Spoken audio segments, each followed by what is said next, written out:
O mundo é um lugar maravilhoso e confuso. O avanço da ciência e da história e a expansão do nosso conhecimento da Terra nos dá uma visão mais abrangente do nosso mundo do que nunca. Caso essa descoberta seja confirmada, ela poderá resolver uma das grandes incógnitas da arqueologia. Uma investigação encontrou alguns restos que podem pertencer ao mítico templo fenício púnico em Cádiz, no sul da Espanha.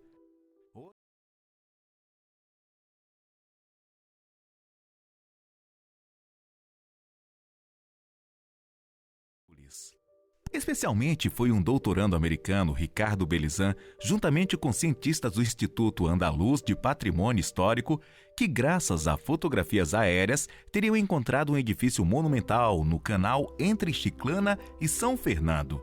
O Templo de Hércules foi um centro de culto na antiguidade e onde a lenda registra há milênios a sua construção em torno do herói e fundador de algumas cidades andaluzas. Assim, o templo teria sido construído por volta do século XIX a.C. e foi visitado, entre outros, por Júlio César, que chorou inconsolavelmente diante de uma apresentação de Alexandre o Grande ou do conquistador cartaginês Aníbal Barca, que veio a confiar-se ao divindade antes de uma campanha militar. O historiador Antônio Pons, em 1974, disse: "Quem sabe até onde a terra se estendia para o mar ao longo da faixa sul e quantos espaços dessas terras podem ter sido mar, principalmente no que hoje é chamado de pântanos." Assim, foi vital que fontes antigas, achados arqueológicos do passado e dados do modelo digital do território fornecido pelo Instituto Geográfico Nacional e seus estudos resolvam a descoberta do edifício, que é uma grande marca retangular em Sancti Petri, que se enquadraria nos vestígios do templo mítico. Deve ter dito que estes são dados preliminares que foram endossados por incursões não invasivas no território. Tudo isso ainda está sendo investigado para confirmá-lo e se tornar uma das descobertas mais importantes do ano. Acredita-se que o tempo data da época da Guerra de Troia, do século XII a.C., tendo em conta que a cidade foi fundada em 1104 a.C. O próprio geógrafo grego Estrabão escreveu sobre isso na geografia do século I a.C., narrando como as fenícias fundaram Gadeira e que vieram de Tiro, onde Gadeira seria um conjunto de ilhas e o santuário ficava na parte oriental. Hércules nada mais seria do que a transformação em mito de Melcarte, o mítico fenício que chegou a estas margens e que, deformado pelo tempo, lhe seria atribuído como herói. Disse que o templo tinha algumas esculturas esculpidas em bronze e vários edifícios, em pátio central, e a imagem do deus do templo, onde havia um caldeirão em que o fogo estava sempre aceso e onde só os sacerdotes podiam aceder. O historiador Políbio, do século II a.C., também fala dos poços do templo, documentando claramente a sua existência.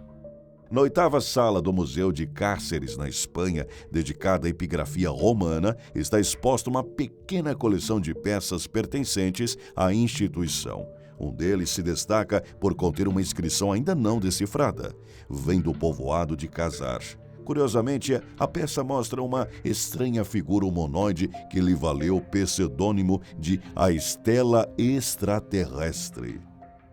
A estela alienígena, também chamada de Astronauta de Casar, é uma placa de granito com cerca de 48 centímetros de altura, 17 centímetros de largura e 1,12 centímetros de espessura. Esta fascinante peça arqueológica data do primeiro século a.C.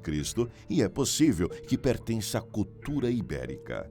Também é curioso como a estranha figura parece ter certa semelhança com um dos desenhos da Pampa Colorada em Nazca, no Peru, cuja aparência, corpo frontal e pernas são semelhantes. Além da peculiar silhueta na sua superfície, a estela apresenta uma inscrição gravada que ainda não foi decifrada. Ainda mais estranho é que a inscrição está incluída nas pernas e no corpo da figura, e não ao redor da imagem. Sem surpresa, tudo isso gerou uma grande quantidade de suposições misteriosas. A famosa estela do extraterrestre foi apresentada por Ricardo Hurtado de San Antônio, professor de epigrafia, em 1976. Ele recebeu a notícia de uma pedra que continha uma figura que parecia um alienígena. Ele sabia que nenhuma pedra com aquela descrição estava catalogada na lista de achados arqueológicos da província. Ao chegar ao casar, encontrou a estela no local indicado, na parede sudoeste do cemitério local. Estava oculta naquela área há cerca de 50 anos, após ter sido encontrado no solo do cemitério.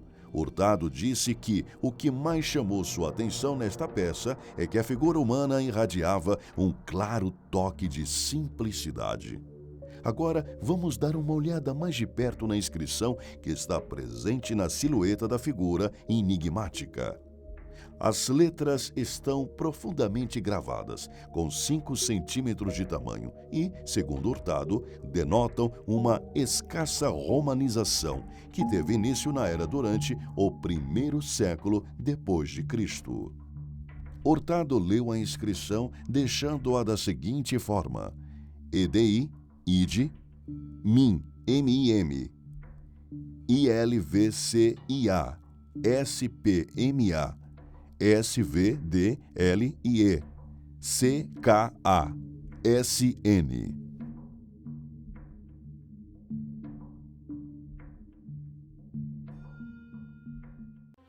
O maior bloco de pedra foi encontrado pela equipe libanesa-alemã de arqueólogos que escavavam a pedreira de Baalbek, a antiga Heliópolis, no Líbano.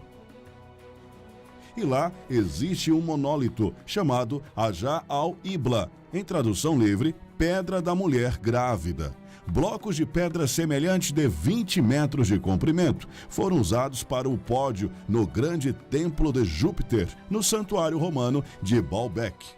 O objetivo das escavações foi encontrar novos dados sobre as técnicas de mineração e transporte dos megalitos, de acordo com o comunicado de imprensa.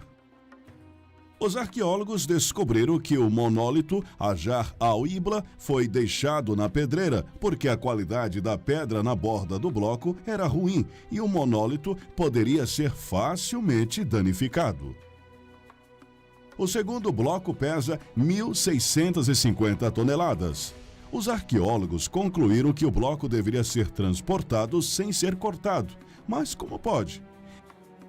Isso significa que é o maior bloco de pedra conhecido na Terra. A história dos assentamentos na área de Baalbek, Líbano, remota a cerca de 9.000 anos, com assentamento quase contínuo sob o Templo de Júpiter, que foi um templo desde os tempos pré-helênicos. Teóricos dos antigos astronautas argumentam que a base do complexo do templo foi usada dezenas de milhares de anos atrás como uma pista de pouso ou espaço-porto para espaçonaves de origem extraterrestre. Conforme afirmado na Epopeia de Gilgamesh, escrita cerca de 4.000 anos atrás pelos sumérios, onde eles chamam de Baalbek o local de pouso dos deuses.